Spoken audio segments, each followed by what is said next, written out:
Bonjour à tous et bienvenue dans le Grand JT des territoires avec l'ensemble des chaînes partenaires réparties sur tout le territoire français. Nous allons faire un tour d'horizon, mesurer l'impact de cette pandémie et surtout souligner les meilleures initiatives, les solidarités qui naissent à l'occasion de cette crise. Avec la sortie du déconfinement, vous le savez, programmé le 11 mai prochain, l'école et le travail devraient reprendre petit à petit. Dans ce processus un peu complexe, les collectivités locales auront un rôle absolument déterminant. Et sur le bassin d'Arcachon, vous allez le voir en Gironde, le palais des congrès s'est transformé en atelier de couture. Plus de 100 personnes travaillent pour fabriquer des masques. Ces masques tant recherchés et commandés par l'agglomération de Bordeaux. Christophe Chavanneau de TV7, la chaîne du groupe Sud-Ouest, a pu assister à la fabrication de ces masques. Regardez.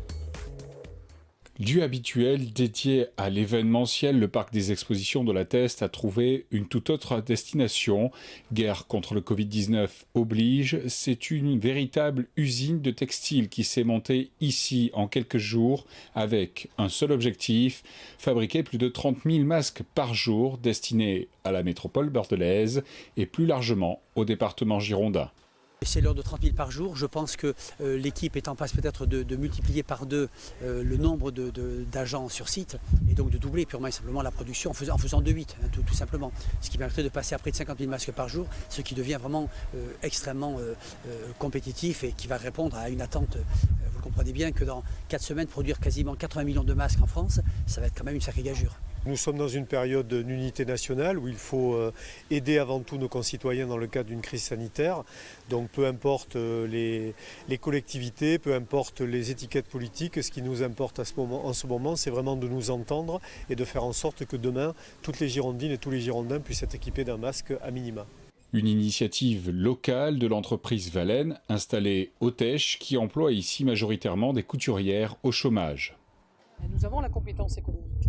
Donc nous soutenons cette affaire parce que c'est un formidable défi finalement industriel, mais pas seulement. C'est aussi une très grande action de solidarité, une chaîne humaine extraordinaire. Et donc on est dans quelque chose qu'on n'avait jamais imaginé. Ce sont ainsi 2 millions de masques qui ont été commandés sur 4 sites différents afin de pouvoir subvenir aux premiers besoins nécessaires après le 11 mai. Voilà, il n'y a pas que des masques que l'on fabrique en France, bien sûr, on en commande par millions. Un arrivage a eu lieu ces tout derniers jours, sous haute surveillance d'ailleurs, à l'aéroport de Vatry entre Troyes et Reims. C'est là la plaque tournante des livraisons sur notre territoire. Nos partenaires de Canal 32 ont pu se rendre sur place pour regarder concrètement comment se passaient ces livraisons. Ces photos de la première livraison du milliard de masques commandés par la France à la Chine ont été prises à l'aéroport de Vatry. Ce pont aérien a débuté le 30 mars. Il devrait se poursuivre jusqu'à début juin. Pour son directeur, l'aéroport de Vatry a gagné cet appel d'offres car la structure est parfaitement appropriée et rodée pour la logistique d'urgence et sanitaire. Entre le parking avion et le rechargement des camions, on est sur 200 mètres linéaires. Donc, ce qui nous donne en fait en termes de déchargement d'un avion jusqu'au chargement de l'ensemble des camions, donc c'est pour on va dire une cargaison de 100 tonnes, on va mettre à peu près 3 heures pour l'ensemble des opérations. Soit 2 fois moins de temps que ses concurrents. Avec 3860 mètres, la piste figure parmi les plus longues d'Europe. Elle permet l'atterrissage des plus gros porteurs. 25 à 30 personnels expérimentés se chargent de récupérer leur cargaison. Les douaniers contrôlent les colis par échantillon. Tous sont habitués à effectuer leurs tâches sous la surveillance étroite de l'armée. On a du papier fiduciaire par exemple, donc ça c'est des choses qui demandent un niveau de sécurité très élevé. On a aussi du matériel militaire, donc on a l'habitude de la présence des militaires sur le site aussi. On a du fret sensible, aérospatial aussi. Sur ce type d'avion, on peut traiter environ 100 tonnes de fret par avion. Ça représente environ 10 millions de masques. Il faut savoir que bientôt, on va accueillir l'Antonov 225 qui lui est le plus gros avion du monde et là on va pouvoir doubler la capacité et donc recevoir quasiment 20 millions de masques en une seule fois. Cette opération recentre Vatry sur sa fonction première, le fret, et met en valeur son savoir-faire sur la scène internationale. C'est important pour nous parce que d'abord on est présent sur les réseaux sociaux chinois. À cette occasion, nos mêmes partenaires chinois aujourd'hui sont dans le projet de mettre en place des avions, non pas pour le e-commerce, mais en fait pour répondre aux demandes de masse. Pour l'heure, les masques de la commande d'État sont immédiatement répartis sous escorte auprès des 5 entrepôts de Santé publique France. L'aéroport de Vatry sert également de plateforme de transit pour les commandes régionales de masques ou, grâce à ses chambres froides, la réception de produits pharmaceutiques. Les personnes les plus fragiles sont-elles contraintes de rester confinées beaucoup plus longtemps, comme l'a annoncé le président de la République dans son allocution ? Ce sera surtout le cas probablement des personnes qui résident dans les EHPAD.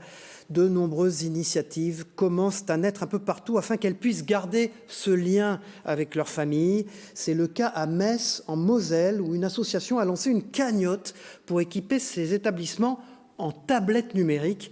Regardez le reportage de nos confrères de Via Mirabel sur place. Ils les attendaient avec impatience. 30 tablettes numériques à destination des AMAPA de Moselle. Dotées d'un simple logiciel de téléconférence, elles devraient permettre de rompre avec l'isolement des personnes âgées. Les résidences peuvent, en appuyant là-dessus, créer un salon. Et une fois que ce salon est créé, un code est transmis aux familles. Et les familles n'ont qu'à rejoindre le site, appuyer sur rejoindre le salon, utiliser le numéro que l'établissement leur aura donné et la visioconférence se lance. L'écran est plus important qu'un téléphone.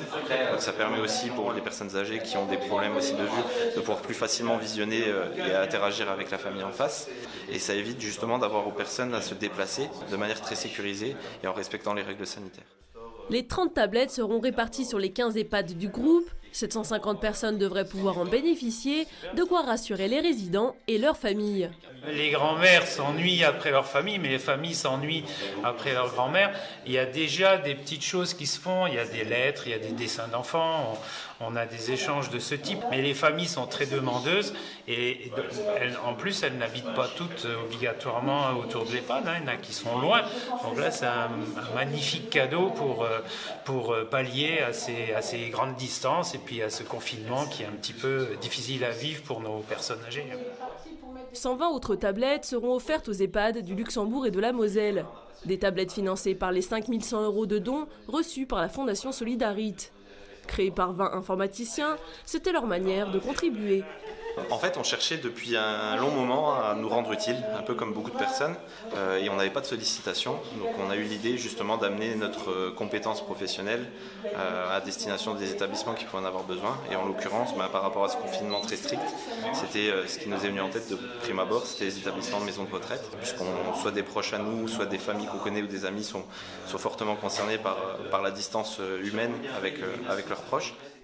La Moselle compte plus de 240 000 personnes âgées de plus de 60 ans. Si le 11 mai devrait marquer le début du déconfinement annoncé par Emmanuel Macron, les personnes âgées pourraient rester confinées jusqu'à la fin de l'année. Ces tablettes devraient donc leur permettre de garder le lien avec leurs proches. Autre annonce d'Emmanuel Macron maintenant, près de 4 millions de foyers vont bénéficier d'une aide exceptionnelle. Le site actu.fr, nos partenaires, nous explique les détails de cette annonce. Comme vous le voyez sur cet écran, la prime serait calquée sur l'allocation de rentrée scolaire. Sont concernées les familles les plus modestes, avec enfants qui pourront toucher jusqu'à 150 €. Et si vous voulez en savoir un peu plus, regardez ce site actu.fr. Vous aurez toutes les informations, toutes les explications concernant les détails de cette prime.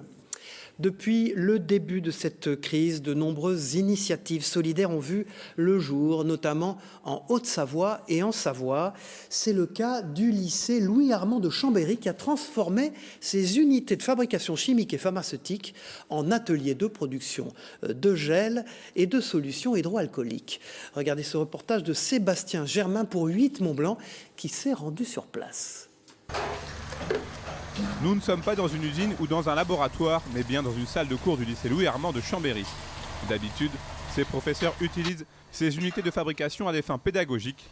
Désormais, pour jouer un rôle concret dans la lutte contre la propagation du Covid-19, ils fabriquent du gel et de la solution hydroalcoolique. Oui, ça nous semblait important de pouvoir aider et c'était réalisable sur notre plateau aussi. Dans ce contexte un peu particulier, là, nous, on s'est tout de suite positionné avec nos élèves parce qu'on savait qu'on était capable de fabriquer facilement de la solution hydroalcoolique.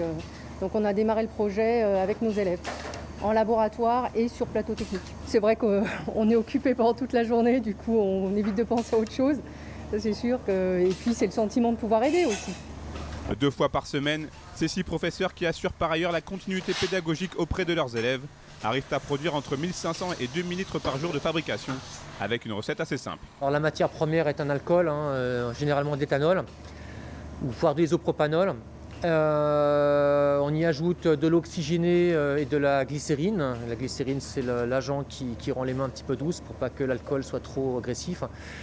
Voilà. Et puis on a une particularité à Loirement, c'est qu'on fabrique nous-mêmes notre eau distillée. Voilà, donc on a dans l'atelier dans lequel nous sommes, on a 8 pilotes de génie chimique. Donc chacun sa tâche, donc une tâche qui est dévolue pour pouvoir s'organiser de la façon la plus efficiente possible. Aujourd'hui, la machine est parfaitement huilée au sein de l'établissement qui accueille d'ordinaire jusqu'à 1500 élèves. Une fois produit, le gel et la solution hydroalcoolique sont ensuite acheminés vers les ateliers mécaniques, transformés le temps du confinement en entrepôt de stockage.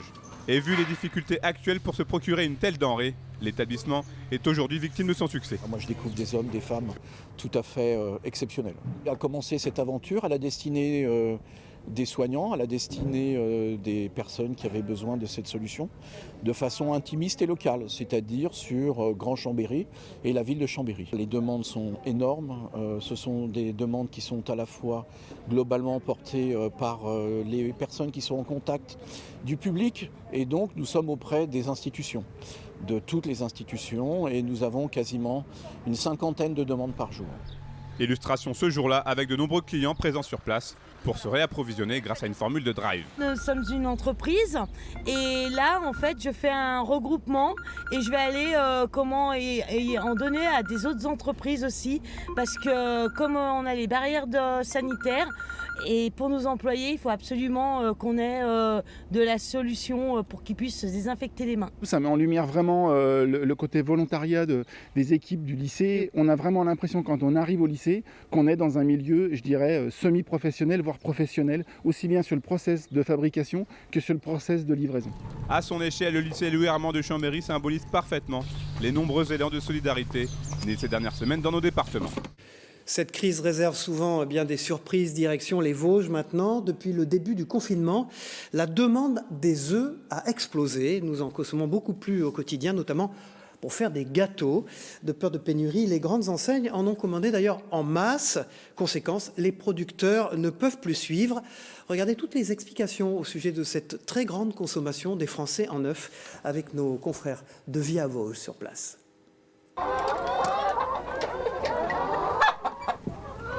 Noémie, là, combien par jour en moyenne? À peu près 180 œufs par jour. Là, on va en avoir un petit peu moins parce qu'elles pondent un peu toute la journée. Enfin, surtout jusqu'à 14h, après ça se calme. En quelques minutes, Noémie va ainsi ramasser plus de 130 œufs de son petit élevage de poules de plein air à Chaumouzet. Un complément de salaire avec une denrée très recherchée depuis le confinement. La demande a en effet enflé, mais la Jolie Rousse ne pond obstinément au mieux qu'un œuf par jour. Le cheptel de 200 gallinacés a donc du mal à répondre à la demande locale. Donc là, on est content d'arriver au bout parce que c'est lourd. Il y a une demande énorme en ce moment? Oui. On est, en fait, la ponte du jour est vendue dans la journée.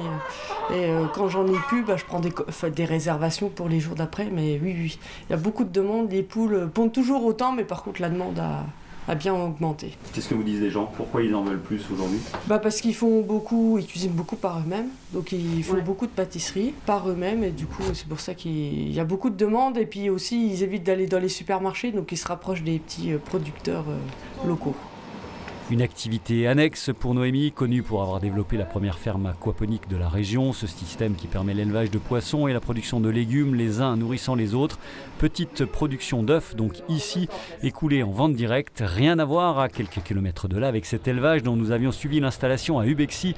24 000 poules pondeuses bio. Une exploitation sous contrat avec le groupe CDPO basé dans la Marne qui connaît et maîtrise le circuit de l'œuf en France. Les chiffres l'attestent, 4 millions de poules, 1,50 milliard d'œufs produits à destination unique de la grande distribution.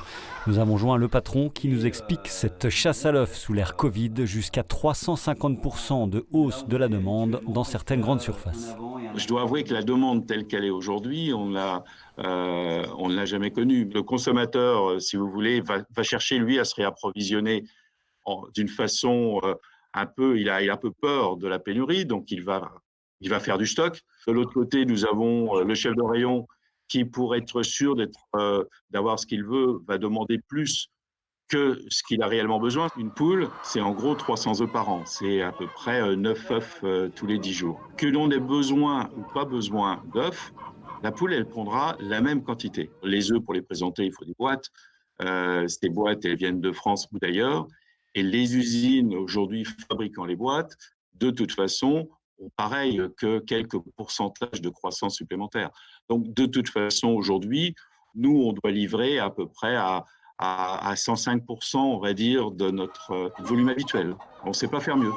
Une tension sur le marché qui pourrait donc durer, sachant que la France est l'un des plus grands pays consommateurs au monde, avec 220 œufs par an et par habitant. C'est la protéine la moins chère du marché, nous expliquent les professionnels. Voilà, après les œufs des Vosges, les asperges d'Occitanie, les prix flambent, 6 € le kilo pour la petite tige verte contre 3 € l'an dernier à la même époque. Une aubaine d'ailleurs pour les agriculteurs du Gard, vous vous en doutez, mais une situation qui n'est pas très agréable et bénéfique pour les consommateurs. Les détails avec ce reportage de Via Occitanie, regardez. Du gel hydro pour les mains et un peu pour désinfecter la machine à carte bleue quand on fait des livraisons à domicile. Benjamin a tout ce qu'il faut. Ce producteur gardois qui cultive en ce moment des asperges dans les gorges du Gardon s'est doté d'équipements sanitaires.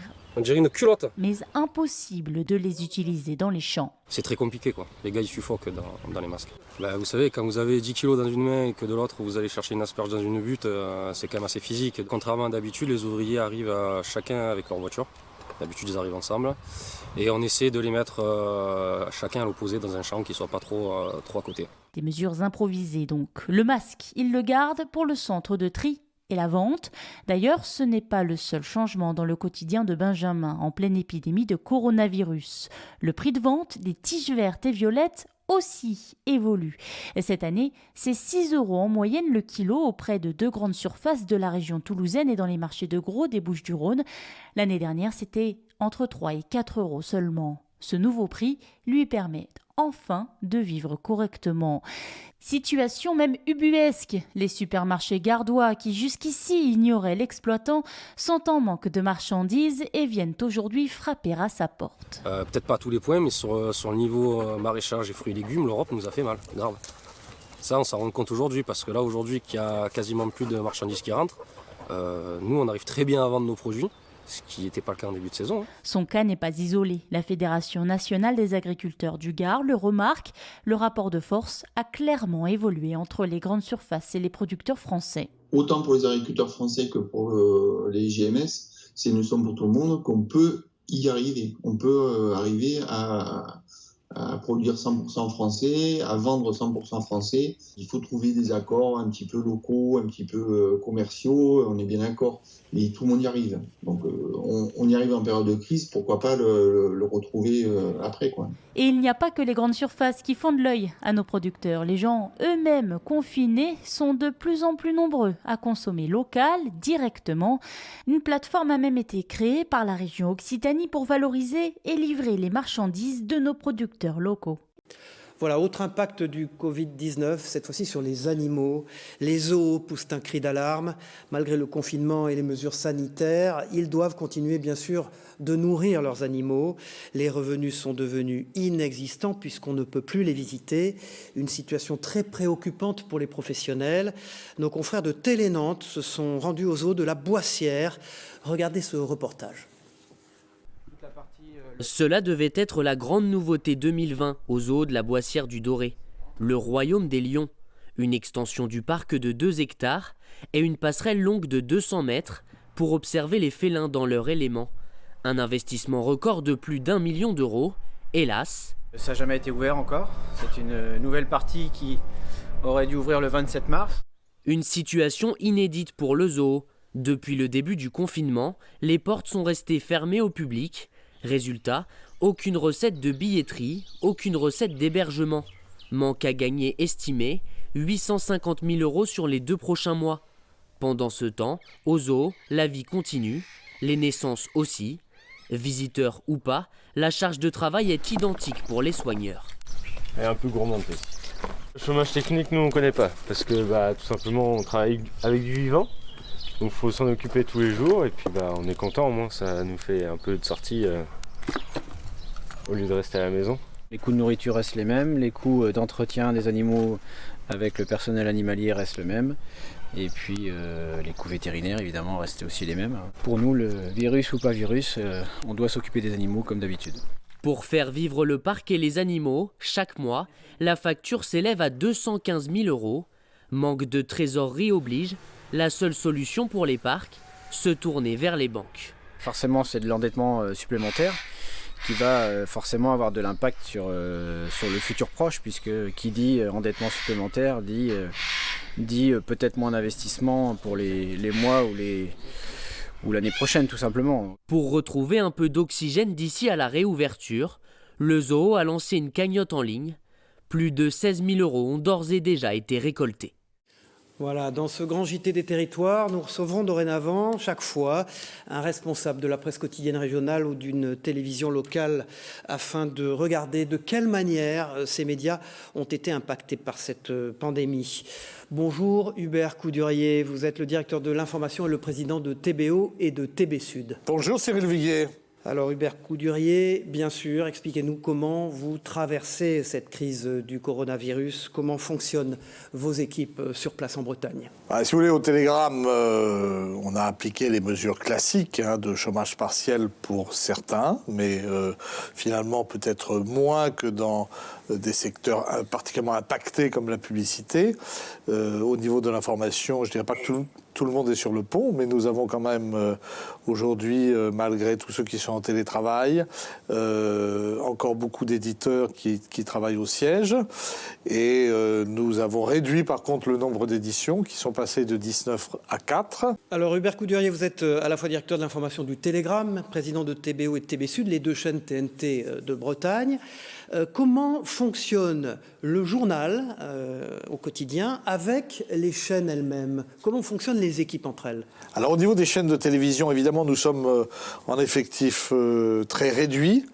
Néanmoins, nous avons réussi à maintenir un JT quotidien.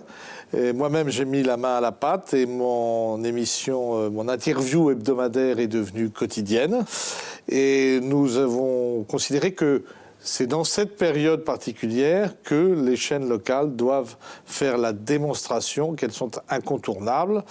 Parallèlement, nous essayons de rapprocher le journal de la télévision, d'intégrer la télévision dans le journal, dans la mesure où on souhaite à terme constituer un réseau, peut-être à travers une chaîne numérique terrestre, mais un réseau digne de ce nom qui soit capable de faire le pendant de France 3 et de toutes les chaînes d'information qui existent.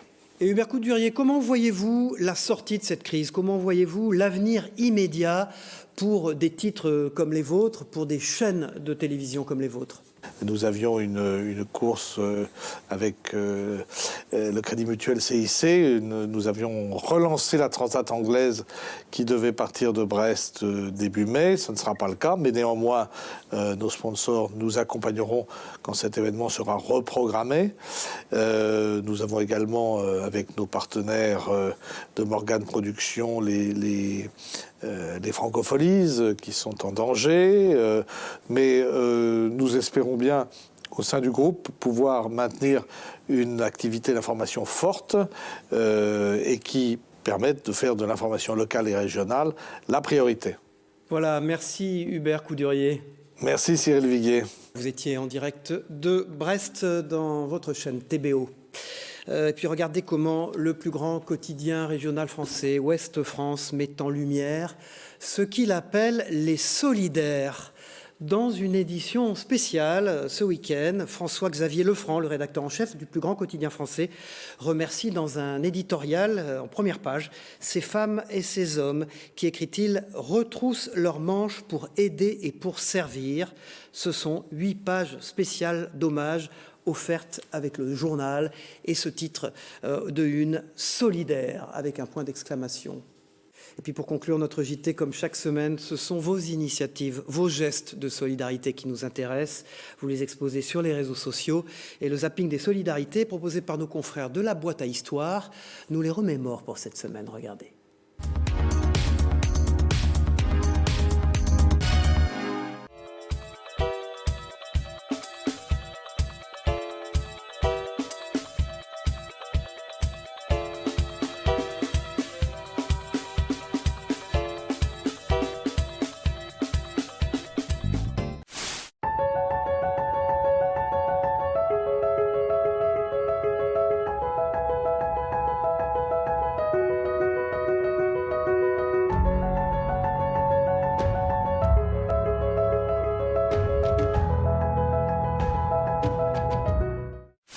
fait, c'est devenu, on est un groupe de copains, donc un matin où je leur dis est-ce que ça vous dirait pas qu'on donne notre soutien à notre manière, on apporte notre soutien auprès des hôpitaux.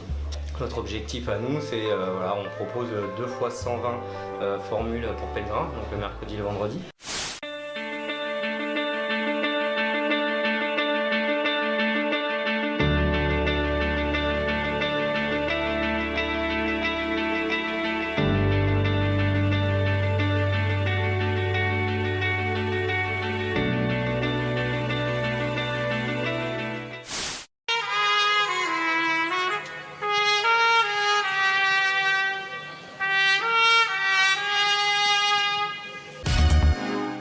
Voilà, merci d'avoir suivi ce grand JT des territoires sur vos chaînes locales et régionales et sur TV5 Monde. On se retrouve bientôt pour une prochaine édition. Surtout, bon courage à tous. Au revoir.